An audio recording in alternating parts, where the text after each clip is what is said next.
I think, first of all, it's important to state that it was amicable and it followed an in-person conversation at Old Trafford between Sir Alex Ferguson and Sir Jim Ratcliffe. Now, this is a wider part of a cost-cutting exercise by Manchester United. And Sir Alex Ferguson, he will still remain as a non-executive director at the club. He'll still be in attendance at matches. But the change comes where those ambassadorial duties, which started in 2013, they will finalize at the end of this season. And it used to cost the club a reported £3 million. So when you look at the scale of what Ineos are trying to do in terms of limit the losses Manchester United are making, that fee is in relation to that. They feel that they're saving. Now, this is a very emotive topic given the legendary status of Sir Alex, but I think it's hugely important to remember that this doesn't detract from his legacy at all. It doesn't take away from any of his achievements. United are the behemoth they are because of what he did and what he built. And removing him from that position or not paying him that money anymore doesn't change anything that he's achieved, and it doesn't affect that legacy. I think it's also very important for us to be sensitive to the staff at the club who have lost their jobs due to this cost-cutting exercise, who have actually needed the money and required that security of employment. And I think even Sir Alex would feel uncomfortable if there was a big fuss made about him losing, that financial earnings when so many ordinary people have gone through it. I hear you. Look, after the international break, focus is obviously switching towards the return of the Premier League then. Where do United stand right now on the manager situation? It is pretty much as I reported on Sky Sports News last week, Tuesday, which is that Erik ten Hag always expected to return to work during this international break and remain in position as Manchester United manager. The noises from the club were no different, and I had reported that while that executive committee was convening in London. Now, naturally, given the fact that United have suffered their worst start to a Premier League season, they're winless across 5 competitions, they're struggling to score, the timing of that meeting during an international break was always going to lead to speculation. But Ten Hag received public and private backing from sporting director Dan Ashworth and the CEO Omar Barada. And because he's got an open, transparent line of communication with the leadership team now, he would have heard any different if his position was in jeopardy, if there was any decision to be made on that. But he was very calm. He actually used his days off to return to the Netherlands, spend some time with his family. He was back at Carrington yesterday to prepare for Brentford. United have been very keen to be patient and offer Ten Hag time and support. And having made that decision to stick with him following that season review at the end of the summer, it would be weird for them to then pull the plug at the first sign of turbulence.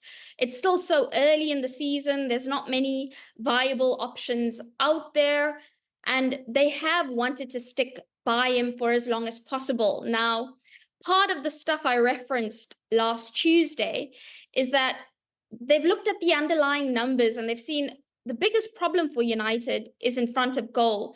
They're severely underperforming their expected goals metric. With time, that naturally remedies itself. When they look at the defensive numbers, they've improved in that regard. They've conceded as many as Manchester City and Chelsea. So I think with a little bit of patience, time, they're hoping that things resolve. Their initial thought in the summer was to at least give Ten Hag a full season under this new setup. Now, ultimately, the manager himself knows that will depend on performances and results. So he is hoping that following the end to this international break, that United can now hit an upward curve. It's been a couple of times that, couple of years that they, I think they target players a bit that are not really in the philosophy and everything.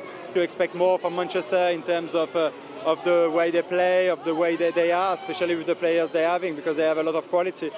But it will take some time, you know. It's the best example that you can spend millions on not being the best team. So they have to find the Manchester way again before they can reach the top again. And when you were there, could you tell that maybe things were not quite right behind the scenes? No, I wouldn't say that. You could feel that the atmosphere was not the best at one point for some reason. But you know, for me, it's still the biggest club in the world. And like I say, you know, it's a team that deserves to be every year in the quarter-final minimum of the Champions League. Welcome to the show that dives deeper into the world of Arsenal than our defensive line at the Etihad last month. I'm Talia Lazarus, and this is Inside Gooners. It's been another satisfying week for the Arsenal. Our win over Southampton was hardly routine, but Arsenal go into the international break with 4 wins in a row in all competitions. So joining me today, we have a stellar panel, including former Premier League striker and scorer of 106 Premier League goals, Darren Bent, the Arsenal oracle that is Clive Palmer, and former Arsenal player and now tactical analyst, Adrian Clark. It's amazing to have you all here. I'm very excited. We've got a lot to talk about today, especially around the Southampton game and our players. But what I want to go into first is that it's the international break, obviously, at the moment. And we are coming in from 4 wins on a row, which is amazing, and we're all very excited, and we're feeling so good about it. But before we talk about that, I just want to throw this over to you, Adrian. Last night in the England game, we obviously saw Saka come off injured. How are you feeling about that moving forward? Well, I don't like the look of it. I don't like to see any Arsenal player coming off injured in the international break. We saw what happened with Martin Ødegaard in the previous international window. So, of course, it's a concern, but I'd like to think that Bukayo Saka just maybe erred on the side of caution there. I think he's experienced enough now to know that you don't get any medals for staying out there if you're not right. So I'm hopeful and optimistic that that's not a serious injury. But look, if it is, Arsenal got to deal with it. There's a no excuses mentality at Arsenal at the moment. You saw that with Arteta. You know, there's been a lot of setbacks this season, but no one has complained about it. It's a case of, right, we crack on, we get on with it. Yeah, interesting. Also, you're right. There have been a lot of setbacks already, and we're very early on into the season. But then over to you two quickly. How do you feel about the injury? I'm like Adrian. I hope it's okay, but I will say he does know his body, and he does know when to depart the scene, shall we say? And I think that's a smart thing to do. But he is the one player. If you look at our goals and his goal contributions to them, he is the one player that you say, oh, we'd struggle. But actually, I'm sure I said that about Martin Ødegaard a little while ago, and we've done okay. So I think we just have to work through it if he is injured for a while. Yeah, I'd agree. I'd probably say that for Saka. He does know his body. I think he's intelligent enough, and I'm sure the medical staff back at Arsenal probably said, listen, 60, 70 minutes, come off. I mean, for me personally, at international level, and it's a positive for himself, but I think he plays too much football for England. And when I say that, even friendlies, qualifiers, major tournaments, I get it, he's one of the most important players, which is why he plays every single week. But it would be nice for himself personally to get a break somewhere, because he's so important to Arsenal, so important to England. And I get it, telling any player that you're not going to represent your country is difficult, but at some point he needs a rest somewhere, because he just doesn't get one. But you just hope this injury that he came off with the other day is just precautionary. And of course, that's what we want in the international breaks. We want our players to be rested. How do you think then, Clive, picking up again next week, how do you feel that's going to go? Well, we work in blocks, don't we, in our minds as fans? We're like mini pros now, coaches. So this block of games, shall we say, we've got Bournemouth first, obviously, coming up and live on TV, so that'll be interesting. But yeah, I think everyone's got their eyes on Liverpool. I think we've got Bournemouth, Shakhtar, then Liverpool, and I think that's the one that people are going to want to see the best versus the best. And Liverpool are a very interesting team this year with a different construct in midfield.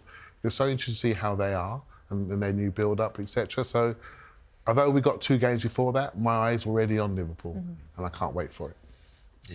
Yeah. Look, I agree. I can't wait to see the first choice midfield soon. Hopefully, in in Rice, Marino and Ødegaard. I think that is the first choice midfield. I'm looking forward to that gang getting together at some point soon. Probably Liverpool will come a little bit early. But no, I think we're in great shape. I think we're in great shape considering the fixture list, which has been treacherous. You know, some really tough away games, considering the injuries, considering not every game has gone to plan as well. I think to be where we are right now in the league, 1 point off the top is pretty stellar. Adrian, would you still take, even though Partey's been incredible, would you still take him out even in this type of form? Because I think at the minute with Partey, the way that he's playing, I've got so much confidence in him, and I get what you're saying, Moreno when he comes on and Rice, but to all of a sudden just take Partey out of there, I just feel. Whoa. And I don't know whether Mikel would do that. You know, I'm sure he would give Thomas a chance, but I think with Thomas Partey, the athleticism or the slight lack of compared to 2, 3, 4, 5 years ago in his career is making a difference. I think out of possession, he just can't recover in the same way that maybe a Mikel Merino might be able to do. But look, we'll see. He's playing well. It's options. Yeah, exactly. Yeah, it's most important. We'll take it. So let's dive into the Southampton game then. Obviously, 3-1 win. It's nice to win, but it wasn't exactly, a routine win, was it, Darren? It wasn't. I mean, when you go 1-0 down after dominating the whole game against the worst side in the Premier League, you're like, oh no. But again, there's probably a couple of seasons ago when that happened, I'd be like, oh, we're not going to get a goal here. But for whatever reason now with Arsenal, I didn't panic. And that was the thing with me. Arsenal go 1-0 down, I'm like, where are we going to get a goal from? But they stayed relaxed, they stayed composed. Kai Havertz scores a great goal, which I'm sure we'll speak about him a little bit later on. But yeah, it was in the end 3-1. I thought was probably the right result. We drew from where we needed to. I thought the squad played a big part. I think some of the changes really helped as well.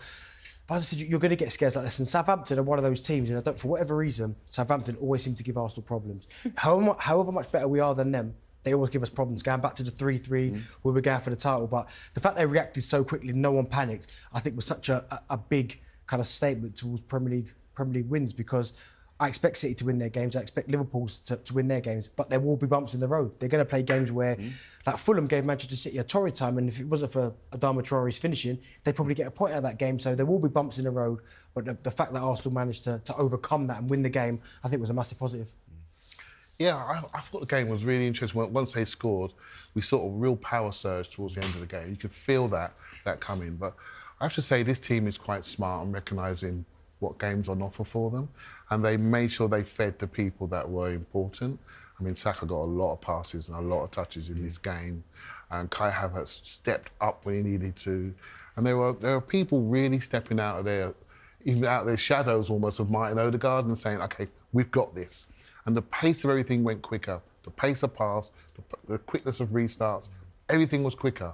And you just sort of felt it coming, didn't you? You felt it coming, and then when it happened, it was no surprise. In fact, it happened almost too quickly. We had 20 minutes to go before the end, and I felt maybe it was a bit shaky for a couple of moments. I thought Arsenal just needed a bit of fire in their belly. Like, it was almost like, we know we're going to win this, and it needed the jolt of conceding to get them going. And also, I think the triple sub was timed brilliantly from Arteta, and I think all of the guys that came on delivered. I would say, I mean, some of the numbers were crazy.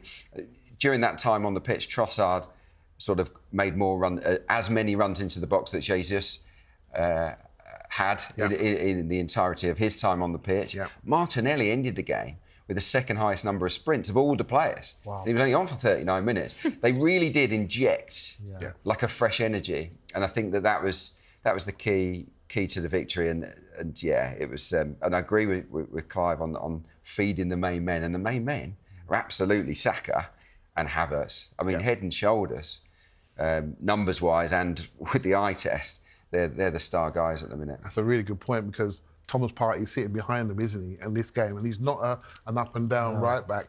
And he looked at them and said, I'll just give it to you two. I'll just give it to you two. Consistently.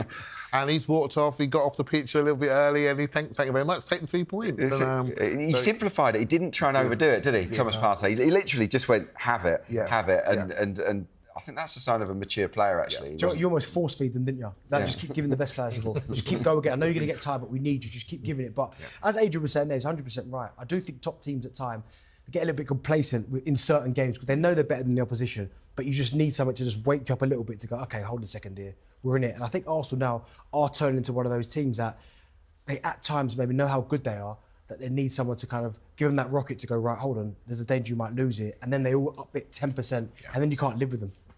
So with all of your points of what you just said and what we were just talking about, yes, we're confident. It's nice that we are confident when we, especially even when we do go 1-0 down, and we are confident going into these games. But then why is it that we do sometimes have to concede to have this fire in our belly? Why can't we just start the game with the fire in the belly, whoever we play, and keep going the whole way through? Why does it have to sometimes come out once we've conceded? I'm going to give that one to you, Clive. Because I could see the smile on your face, and you were kind of like, I don't want that one. But... Well, no, I wouldn't say that that's the case normally. I wouldn't. I think sometimes, look at the goal Leicester scored on the volley. You know, what a goal that was. I think sometimes teams just punish you. Think about the goal we conceded here. Okay, it's a turnover. So Raheem Sterling loses the ball in midfield. It could be a foul. It might not. It might be a foul. It might not be a foul. The decision doesn't go our way. But what happened? Gabriel, prior to that, had gone for a little nibble with a forward, and he thought he'd go on an overlap. He charged off down the left wing. This is Gabriel, the centre back, and of course we lose the ball. So he's out of position. That's why we're a man down. And Archer reads the situation a bit quicker than William Saliba and makes a great run. And you have to say, once he's played in, it's superb centre-forward play from him. Sometimes you just got to say, well done to the opposition. But I do think there were one or two little cracks with Gabriel and Saliba defensively. Just one or two. Like on this occasion, Saliba switched off a little bit. Yeah. We saw Gabriel in the game against Brighton. Could he do better for the goal? Absolutely. Yep. We saw Calafiori at the Etihad dive in and get done. So that it's not a perfect defence, but you know, I still wouldn't swap it for any other in the division. Yeah. I think you're absolutely right, Adrian, about that defensive side of things and the two centre backs and why is the gap slightly wider. The fullbacks now are a bit more progressive and punchy, and they're moving off their spots. They're not standing in the three like Ben White used to. So they're punching out. And even on that goal, when Sterling tries to dribble down the middle, which really isn't our principles to dribble. Once you win it back, you've got to keep it for at least 2-3 passes so you get into attacking shape. But he went for the gamble in and Partey's crept up, Gabriel's crept up and suddenly clipped into that corner and we're in. Against Brighton, we didn't get narrow enough, quickly enough when that ball went through. We weren't narrow enough. These are small details, right? And if we can see them, I'm sure the coaches don't get to see them. But we don't see that in the tough away games or PSG at home. No. It's like when we know we're up against a tougher opponent, we will take less chances. Yeah, so exactly. I think when the best opposition, like the Liverpool game, I think we'll be a lot more prudent. That's just subconsciously sometimes, isn't it, Adrian? Sometimes you go into certain games and you're like, these can't really hurt us. But then, as you said there, PSG, Man City come knocking because against Manchester City, that was the perfect. I know we were 10 men behind the ball, but in terms of the gaps between full-back, centre-half, the midfield and the back four, it was perfect. There was no gaps anywhere. The only thing Manchester City could do was go round. But when you play against lesser sides, you do tend to switch off. You can't help it, but just subconsciously you think, well, someone will bail us out from somewhere. But against sides like PSG in the Champions League or Manchester City or Liverpool coming up, Arsenal will be switched on and they won't give up those gaps or those opportunities to the opposition. Is there a way that Arsenal could change that? Because it does happen quite a lot. Like, we should be winning these games a lot more comfortably.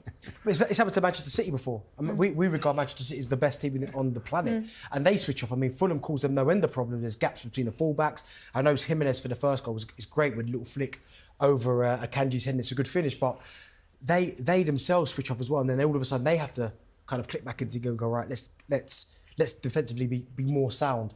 So I don't think you mean to do it, but I just think top teams have this case where they just switch off occasionally because they know they're better than the opposition. It's also expectations, because I'll tell you my expectations. I don't just expect to win. I want it done by half-time. So I've got plans for the evening, second half. I don't need the stress of that second half. So they're really causing me problems. It's true. Look, we're not Chelsea, right? Back in the day, we'd win 1-0, 2-0. Yeah. We want to go out and extend, get 3s, 4s, 5. We want to play swashbuckling football. And with that comes a bit of risk. And I think that we're prepared to take risks against certain teams and against others. As we've seen early on in this season, we are much more cautious. And I think by and large, Arteta gets it back. He does. He learns quick. So, Clive, are you saying then that you're happy to, half-time, we've done it in the bag, you're happy to leave? You're going to go, you're one of those fans that's walking out the stadium? I go for a drink at half-time. Mate, it's 50-50 on what if I come back. So, no, I'd like to get it done, just for my nerves, get it done early, that's all. So obviously Bukayo Saka had a hand in all the 3 goals and has rightly been receiving a lot of praise across all parts of the media this week. So has he suddenly stepped up a level this season, do you think? No, we've been seeing it for season upon season. It annoys me because every single time people talk about Saka, whether it be with Arsenal or England, when it's Arsenal, it's, yeah, but there are other players that are better than him. And when he plays for England, what can we change in the England team? Palmer should play on the right. And you're like, have you looked at his numbers over the last few years? They're better than anybody's. I mean, he is so important, and that tells you a lot because England managers will pick him up for every single game, and of course, Arteta knows how important he is and will play him in every single game. So, no, I think he's been playing at such a high level for so long. We're so used to seeing him play at these levels that people are looking, not Arsenal fans, other fans are looking for reasons to, okay, how can we take him out? How can we discredit him a little bit? Like, even though his numbers in terms of goal assists this season are incredible, when he's only got 1 goal, it's like they will find something to say about him. And finally, as you said this week, you're reading some of the reports, he's finally getting the respect he deserves. But Arsenal fans, and Clive, obviously Adrian, of course, will know he's been doing it for season upon season for a while now. He has, but Adrian knows what I'm going to say. We were talking about, basically, there are many facets to a game, many phases of a game, and you can trust him in any phase of the game. You can trust him as an auxiliary fullback. He can push up high. He can take it on the inside. He's quick on transitions, defensive and going forward. I mean, he's a completely rounded footballer. And I feel like a lot of Arsenal people are trying to tell everybody about this. Maybe we just need to keep a bit quiet and just relax about it because it's still early in the season. They'll know soon enough when he arrives on their pitch. And we should not get so angry about the fact that people are comparing him to other people who are not as rounded in their game, who cannot play off the ball, do not work defensively going backwards, and produce numbers in certain systems, in certain areas of the pitch where he is far more rounded than that. Clive, do you think as well, Arsenal fans get so about him because he is one of your own? He's like the model professional. You never get any problems with him. He's never in trouble. He's never out late. Everything about Bukayo Saka is class. I just think Arsenal fans get so angry because when people criticise him, it's almost like you're criticising one of your own kids. Exactly. No, actually, I don't have kids yet, but I actually got that. Do you know what I mean? Like, I understood that. Yeah, I feel that. I wanted to see how he was doing. So a little search on the way down here, and I thought, all I could see is other people criticising the fact that he didn't end the game, that he got injured, that he was limping. I'm thinking, hold on a minute. I just need to calm down now. I need to calm down because this isn't serious. If you know your football, this isn't a serious conversation. And what he produced over 3-4 years, but only in a team that's on its way up. It wasn't a top team. He's got us here. He's helped get us here, not on his own, obviously. And he's still doing it, and he's going up again. So just wait. What I loved about his performance in this game is that Southampton picked 2 left backs. They basically just double marked him the whole game, and it wasn't just 2. They brought across one of the midfielders as well. I did some analysis on the game, and I could have froze frame a number of occasions where there were 3 players around him. Yeah. And for the goal that for the cross that he put in for Martinelli, he had the 2 on him, and he just drove inside and produced the cross of the game. He's finding ways to cope with what opponents are trying to throw at him. Against Atalanta, you'll notice this. He was playing much more like a number 10 in that game. Yeah. Again, I think because they were really getting tight to him. It's like, right, we're going to just switch things up. We're going to go and play a little bit more central. I think we're going to see Saka's role evolve over this season and many seasons because he's so versatile. He's brilliant. And in this game, by the way, against Southampton, no one won possession back more than Bukayo Saka. Yeah. So it wasn't just what he did with the ball, which was brilliant. He was also probably our best player without it as well. So Saka's actually already on 7 assists this year in the Premier League. Do you think he could get close to Thierry Henry's record of 20? Kevin De Bruyne, I have to mention, has got that record too, but this isn't a City show, so we're going to go past that really quickly. But do you think that he could hit that record? Yeah, for sure. I mean, you said he's got 7 now already. Yeah, I mean, every time he gets to the ball, he makes something happen, whether it's a shot, a goal, or a cross, or a pass. I think he can get there. I mean, what Thierry did is 20 goals and 20 assists. Honestly, when I look at that number, it just doesn't make sense to me how someone could do that many goals and that many assists. But I think for Saka, he might not hit the 20. I don't expect him to hit the 20 goals, but I think for 20 assists, I do think he could hit that mark for sure. Yeah, well, I'm an Arsenal man, right? I'd agree. But again, not just the set pieces. The way I do think his last action stuff has got better. His contact on crossing, his last pass, he's got a lot more appreciation to it. And I think it's improving. You said earlier about double fullbacks, Age. I was thinking back to Bayern Munich. They did the same thing last year, didn't they? And he coped with it, but not as well as he did the other day. And so if people are not thinking he's good, look what other coaches are doing to stop him. And they tell you how good a player is, right? So there's a bit of a serenity about Saka now. Like, I think he's so confident in his own ability. He knows he can drive past players on the outside or the inside. He just looks smooth, and I agree. I think the way he strikes the ball, even, I know it's a real basic, but the way he strikes the ball is cleaner. Well, it's chalk and cheese actually from when he first come through, isn't it? When his finishing wasn't great, he hits the ball so crisply. He can definitely break that record, definitely. Especially if Gabriel stays fit and he attacks those corners from the penalty spot, like he has done at the start of this season. He might give Gabriel 8 or 9 on his own. Can you imagine? That would be great, wouldn't it? So then, also talking of players in form, we have Kai Havertz with that classic song, 60 million down the drain. Kai Havertz scores again. I have to be honest with you, I love that song. I'm actually going to ask you guys, what are your favourite chants? I also find I sing Rice Rice Baby to myself a lot, but like out, like just in general. I'm not sure why. I think my favourite's probably Saliba. Yeah, that's a good one. I like Saliba's one. That's probably my favourite. I don't have favourites. Don't have a favourite song? No, sing in the shower? Don't sing. I like. I went to the dance earlier this week. I like the Kolo Touré song, Yaya Touré, Kolo.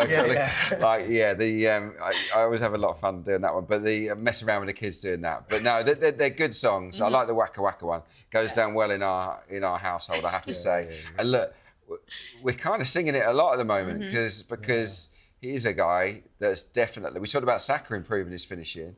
Havertz, that was the missing ingredient, wasn't it? And I still think there's improvement to come, but he's definitely getting better. And I think that goal, the way he struck... Zinedine Zidane's private talks with Ineos send a strong message as Manchester United miss out on Thomas Tuchel. Zinedine Zidane, out of management since leaving Real Madrid at the end of the 2020-21 season, has recently been linked with the Manchester United job. Jean-Claude Blanc, Ineos executive director of sport, is reportedly in contact with Zidane, fueling speculation that the French legend could be a candidate for the role if changes are made at Old Trafford. Zidane, who has remained without a club since his second departure from Real Madrid, is a name that carries weight. While Zidane has been frequently mentioned in connection with a return to management, particularly after his 3 Champions League titles with Madrid, he has yet to make his next move. With Manchester United enduring a rough start under Erik ten Hag, Zidane could see United as an attractive challenge.